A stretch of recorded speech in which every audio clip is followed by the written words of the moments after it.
I was observing a project review at a design firm a few weeks ago, and the tension in the room was so thick you could almost taste it. On one side of the table, you had a senior leader. He's leaning forward, jabbing his pen at a slide, talking fast. From his point of view, he's being an excellent mentor. He's meticulous, he's pushing for quality. He genuinely believes he's showing care. On the other side, you have a junior designer, and she is just wilting. She's shrinking in her chair, barely making eye contact, because every one of his caring points is landing on her like a personal attack. To her, this isn't care at all. It's just relentless, unfiltered criticism, and it's proof that he thinks she's incompetent. Wow, yeah. What was fascinating was that both of them were 100% convinced they were right. He was trapped in his own movie where he was the helpful boss. She was trapped in her movie where she was the failing employee. And this tiny, invisible gap between his perception and her perspective had turned a simple meeting into a minefield. That gap. That's what we're talking about today. That's such a perfect illustration, isn't it? You've got two people, same room, same project, but living in completely different psychological realities. Totally different movies playing in their heads. Exactly. The leader's intent, positive from his view, but the impact on the designer was just crushing. And if you don't see that gap, that difference in perspective, you miss the whole story, that interaction. Right.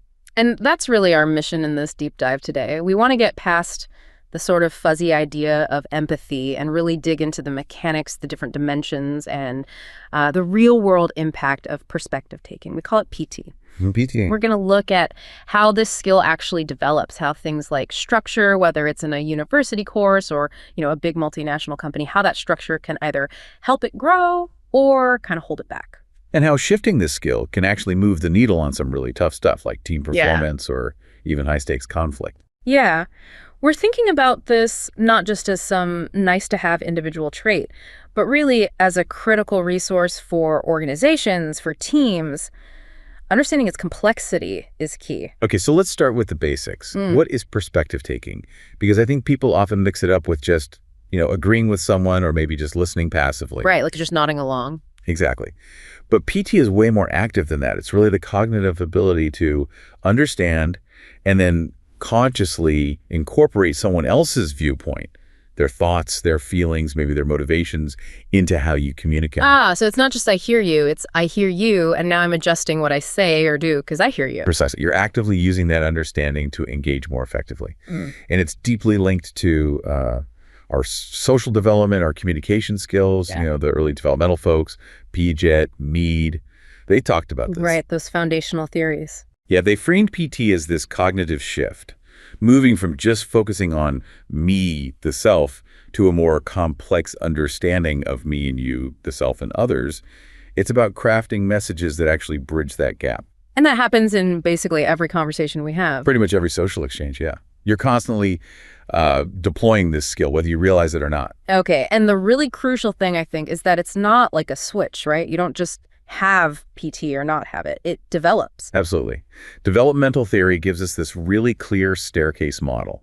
Selman's model is particularly good for this. It lays out these stages, showing how sophisticated our perspective taking can be. Like a ladder we climb. Kind of. And interestingly, people don't always operate at their highest potential level. Right. We might default to simpler, lower levels if the situation doesn't really demand more, or if there's no reward for the extra effort. So context is everything.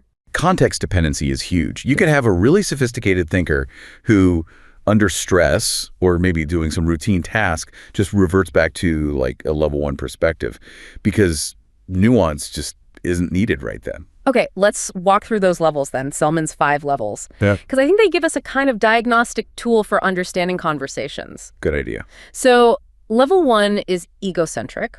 What does that look like? At this stage, individuals know there's a physical difference between them and other people, but psychologically, not so much. They genuinely don't grasp that someone else can see the exact same situation differently.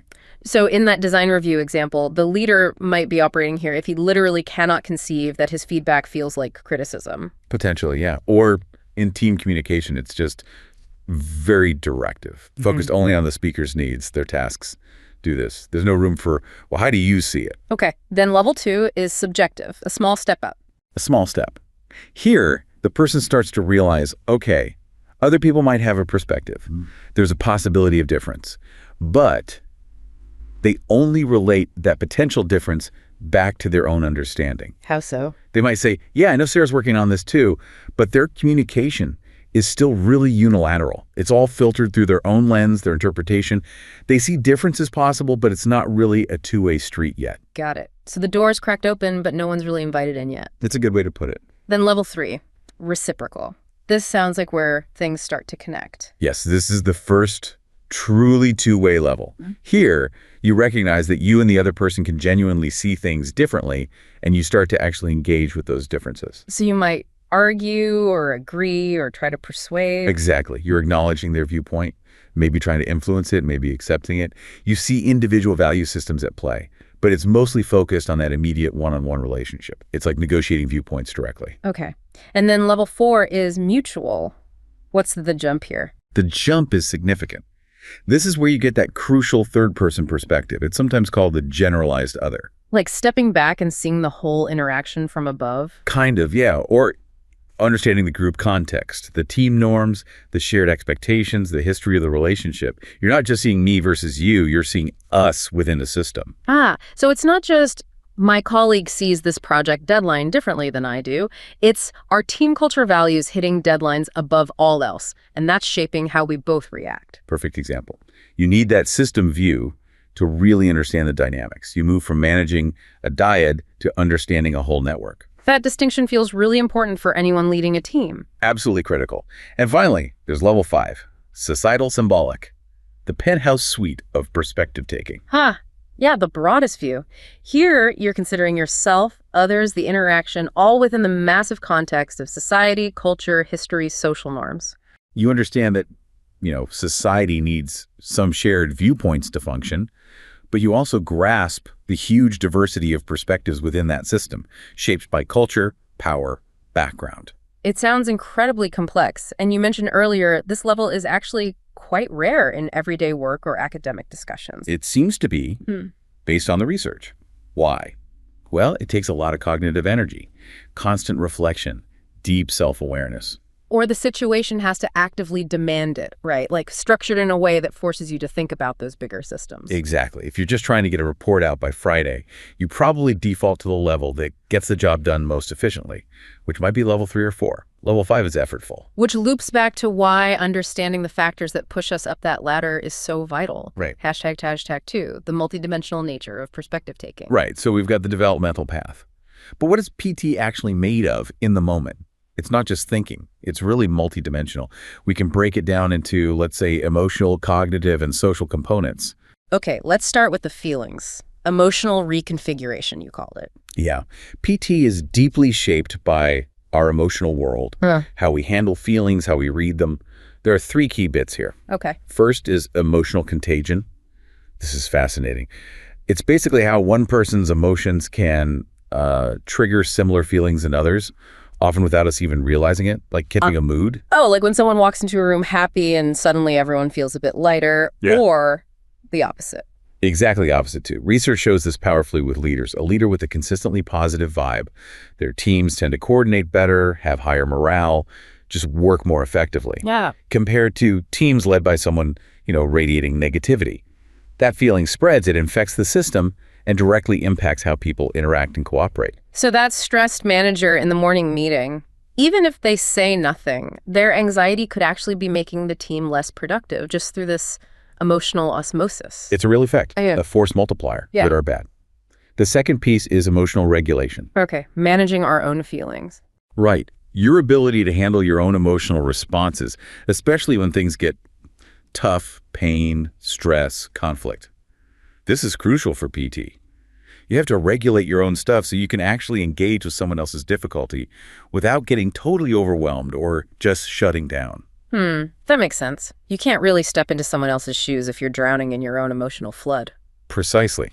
And this highlights a real tension, doesn't it? Between protecting ourselves and connecting with others. Yeah, like for people in really high-stress jobs. Healthcare workers, maybe. Exactly. Professionals who deal with a lot of human suffering. They sometimes have to dampen their own emotional responses, build a kind of shield to avoid burnout or compassion fatigue. Which makes sense for survival. It does, but there's a potential cost. By dulling that sensitivity for self-protection, they might unintentionally dull their ability for deep perspective taking, too. Yeah. That psychological distance protects them, but it can also block genuine connection. That's a tough trade-off.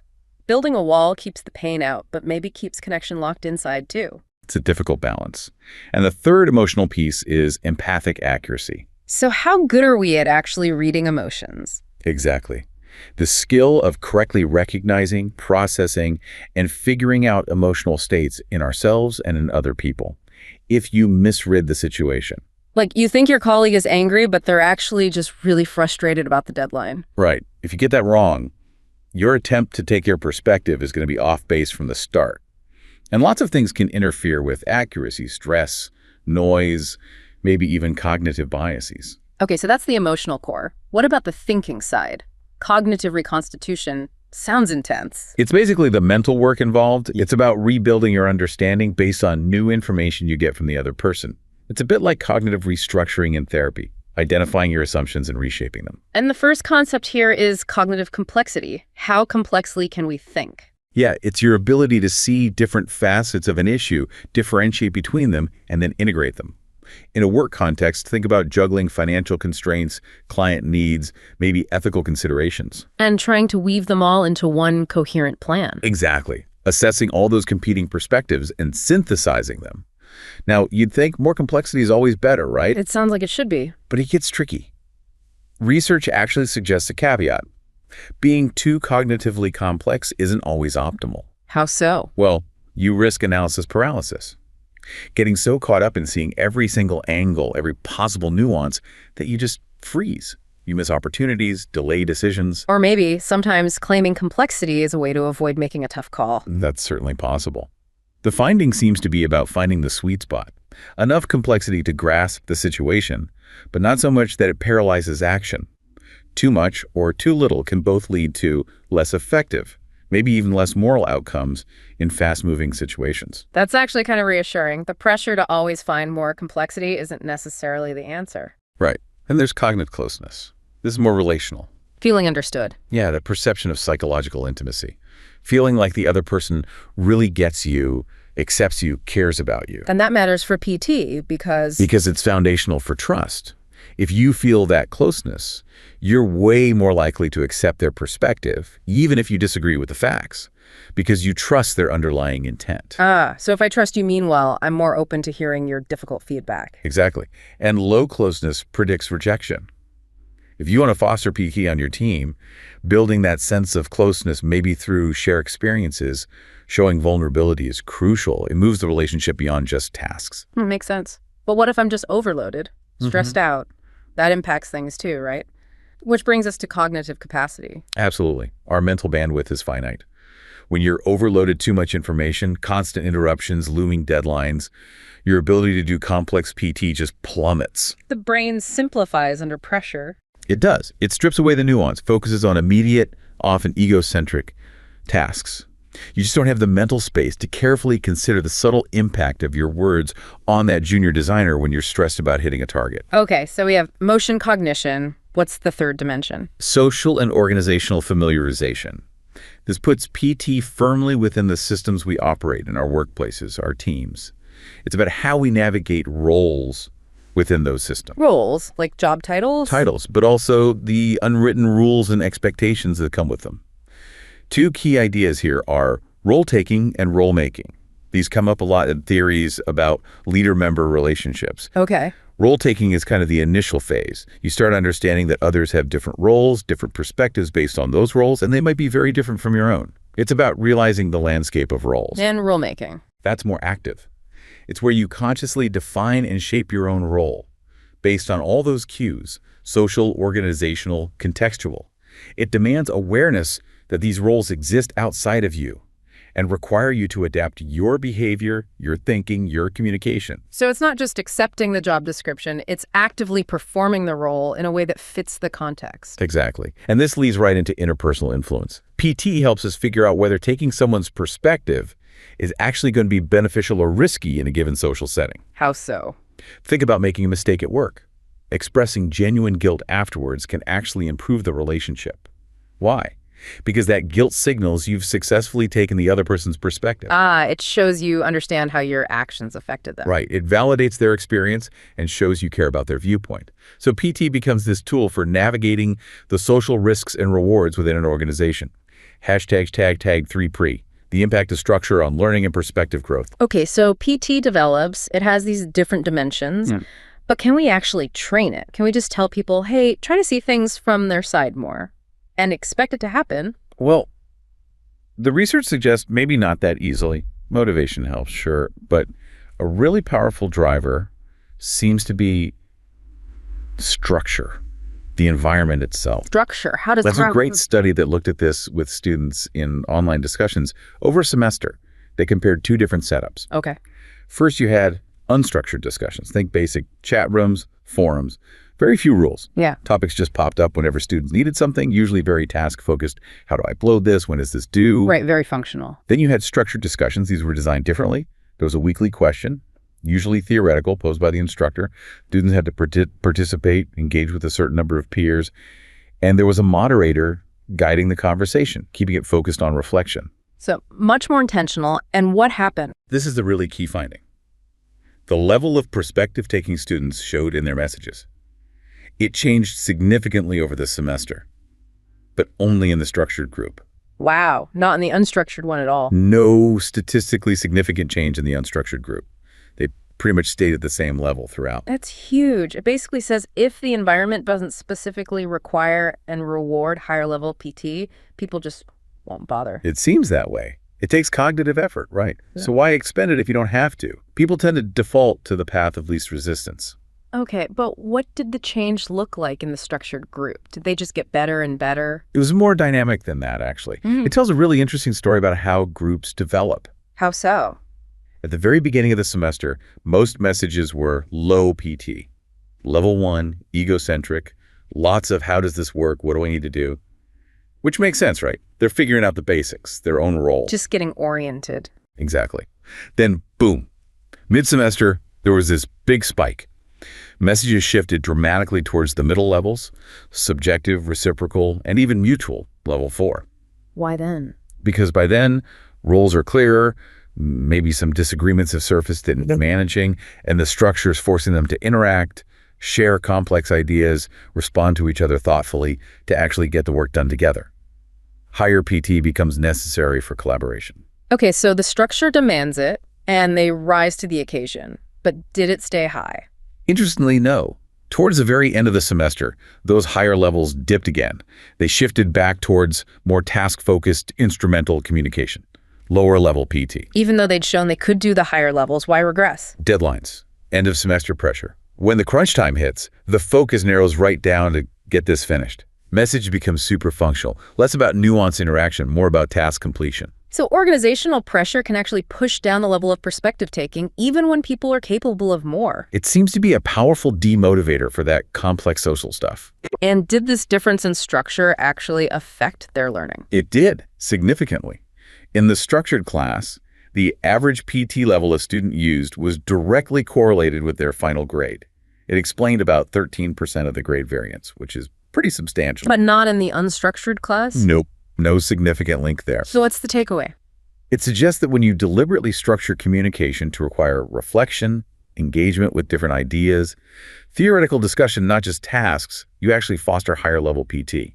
And crucially, that skill then becomes something that's rewarded and contributes directly to better performance, better learning. This makes me think about professional development, like in consulting firms or anywhere collaboration is key. Just giving a workshop on empathy probably isn't enough. Probably not. You likely need to embed structured practices into how they work. Things like the 2-column meeting method, where you explicitly write down opposing views, or question strings that force deeper inquiry.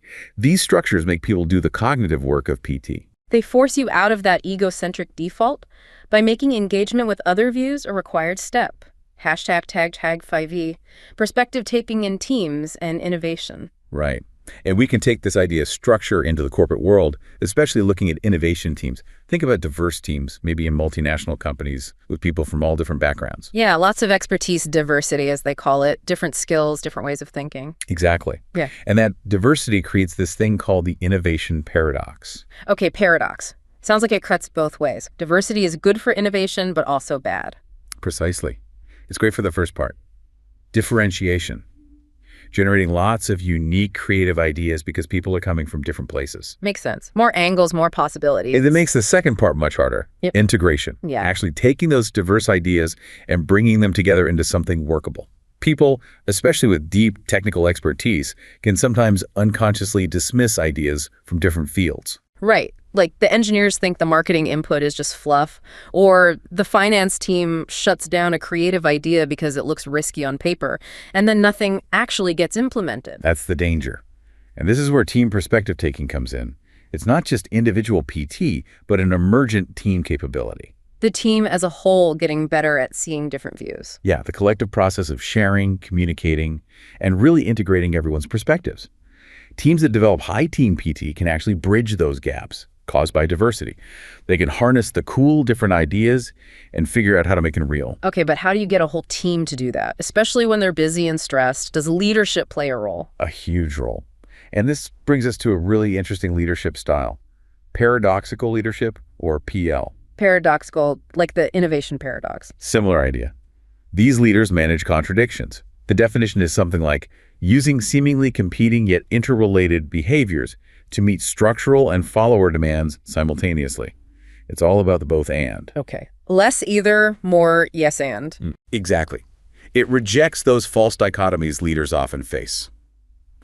There are 5 key characteristics of TL that look contradictory on the surface, but skilled leaders weave them together. Let's break those down. They sound like a balancing act. They really are. First, paradoxical leaders are self-centered and other-centered. How does that work? They maintain their vision, their authority, their focus on the goals, self-centered in a strategic sense. But at the same time, they show genuine concern and respect for their team members' needs and well-being, other-centered. Okay, what's number 2? They maintain distance and closeness. They uphold the formal hierarchy when needed performance reviews, setting direction, but they also build strong, personal, trusting relationships with individuals, boss and trusted colleague. Tricky balance. 3rd. They treat subordinates uniformly while allowing individualization.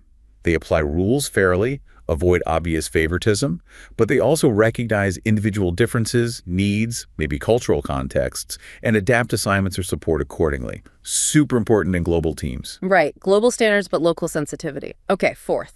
They enforce work requirements while allowing flexibility. Clear standards, clear expectations, but also empowering people with the autonomy to figure out how to meet those standards, especially when rigid rules would get in the way. Trusting people to find the best path. And the last one. They maintain decision control while allowing autonomy. The leader keeps the ultimate authority to ensure things get done right, but they delegate significant freedom to the team on the execution, the day-to-day choices. So it's this constant both-and approach. And how does this connect back to team perspective-taking and innovation? Because this leadership style actively cultivates team PT by encouraging diverse ideas, allowing flexibility, individualization, but also providing clear direction and integration focus, enforcing requirements, maintaining control. They create the conditions where different perspectives are valued and have to be synthesized. And build the structure through their own behavior. Exactly. They model how to hold competing ideas, and the research backs this up strongly. Teams with high expertise diversity perform much better on innovation metrics when they have paradoxical leaders. And Team PT is the mechanism. It's the key mediator. High PL leads to high team PT, which leads to better innovation. That high PT encourages open debate, fair evaluation of ideas no matter who suggests them, and helps the team collectively refine and implement those ideas. It makes the hard part, integration, much smoother. Okay, we've gone from that one-on-one design review up to complex global teams. Now let's push this idea of perspective into arguably the toughest context. Active, high-stakes conflict zones where there's a real power imbalance. Yeah, we're looking at studies done in some really challenging environments, like between Israelis and Palestinians, or between white Americans and Mexican immigrants in Arizona, especially after that controversial SB 270 law. Situations where one group clearly has more power, more voice than the other. Exactly. And in these asymmetric conflicts, the whole psychological dynamic of perspective can get turned upside down. How so? Well, think about the non-dominant group. They often feel unheard, maybe dehumanized, like their story just doesn't matter. Well, the dominant group, they might actually avoid taking the other side's perspective. Why would they avoid it? Isn't PT supposed to be good? It can feel threatening. It might trigger guilt, challenge their group's identity, or puncture that comforting narrative of we're the good guys. So they might subconsciously resist really hearing the other side's pain. So in these cases, just telling the dominant group, try to take their perspective, might not work or might even backfire. It might not be enough, or it might meet resistance, because the core psychological needs of the two groups are so different in that moment. This led researchers to explore a different angle, a novel intervention, perspective giving, PG. Okay, so not just taking, but giving perspective. Let's define these interventions clearly in this conflict context. Right, so perspective taking, key T. Here was the classic approach. A member of the dominant group would actively listen to someone from the non-dominant group share their difficulties. The key was accurate listening and then summarizing that statement back in their own words. Proving they heard it correctly. Exactly. Perspective giving, PG, flipped it. This was the chance for the person from the non-dominant group to speak their truth, share their experience with someone from the dominant group, and this is crucial so like they were actually heard. Okay, so one is focused on the listener, one is focused on the speaker, feeling validated. What happened? The results were fascinatingly asymmetric.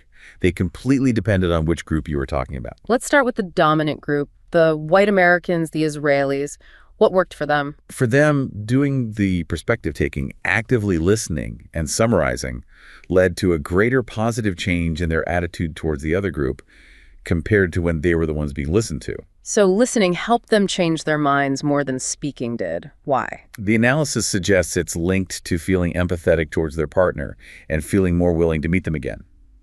It seems like the act of listening fulfills a need for the dominant group member, maybe to see themselves as fair-minded, moral, tolerant. It allows for a kind of self-other merging, making the other seem less threatening. Okay, interesting. Listening makes me feel better about myself, which makes you seem less scary. Now, what about the non-dominant group, the Mexican immigrants, the Palestinians? Complete flip. For them, perspective giving, having the chance to speak and be summarized, was the only thing that led to a significant positive shift in their attitudes toward the dominant group. Only giving perspective worked for them, not listening. Not significantly, no. In the Palestinian study, for instance, PG led to measurable increases in the reported empathy and trust towards Israelis. Wow. And what drove that change for them? Was it feeling the listener was empathetic? No, that wasn't the predictor. The key predictor for the non-dominant group's positive shift was how effectively and accurately they felt the dominant group member summarize their statement. It wasn't about whether the listener seemed nice. It was about, did you actually get what I just told you? Precisely. They didn't necessarily need agreement. They needed validation that their perspective, their experience, had been received and understood accurately. The feeling of being truly heard. That is powerful. The validation itself was the mechanism. And there's more proof for that. They had a control condition in the Palestinian study. Participants wrote about their difficulties, read an essay from an Israeli perspective, but they never actually interacted with anyone from the other side. And Zero positive change in their attitudes. Nothing. so it wasn't just thinking about the conflict or even reading the other side's view. It was the interaction, the specific experience of speaking and being accurately summarized by someone from the dominant group. That seems to be the active ingredient. That interactive validation seems crucial for the non-dominant group to begin shifting their own perspective, maybe fostering a little trust. It's a potential pathway for de-escalation, focusing on validating the experience of those who feel voiceless. Okay, so let's pull this together. We have these positive attitude changes happening, but they're driven by totally distinct psychological mechanisms depending on your position in the power dynamic. Exactly. For the dominant group, PT seems to work by fulfilling a need to see themselves as moral, leading to a kind of cognitive merging with the other. For the non-dominant group, PG works by fulfilling a fundamental need for self-expression and validation, which boosts feelings of fairness and trust, even if the listener doesn't agree, just accurately reflects. This has huge implications for how we design dialogue programs, doesn't it? Whether it's international peace talks or just mediating a dispute between departments at work. Absolutely. You can't just throw people in a room and say, talk. You have to think strategically about the power dynamics. Who needs the chance to speak first and feel heard? PG. Who needs to practice the act of listening and summarizing?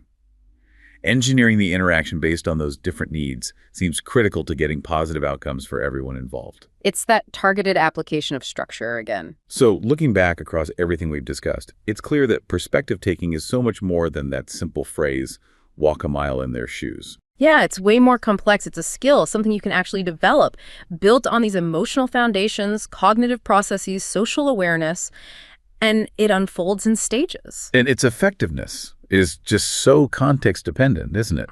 Shaped by everything from, the rules of an online class to the subtle both-and behavior of a manager, right up to the massive power imbalances in a conflict zone. The best results don't seem to happen by accident. They happen when the situation is intentionally structured or engineered. Engineered to meet the specific psychological needs of the people in that situation.